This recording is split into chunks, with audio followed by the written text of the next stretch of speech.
Para dun sa mga nagtatanong anong, bola yung puwede nilang gamitin dun sa mga stock na motor nila na Honda Click.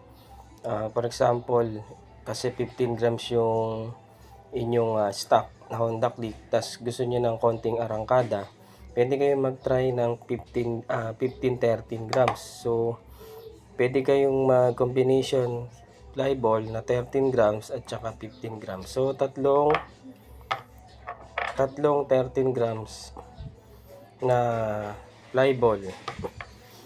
So, yun yung inyong, gagawin. So, tatlong 13 grams na fly ball at saka 15 grams na fly ball.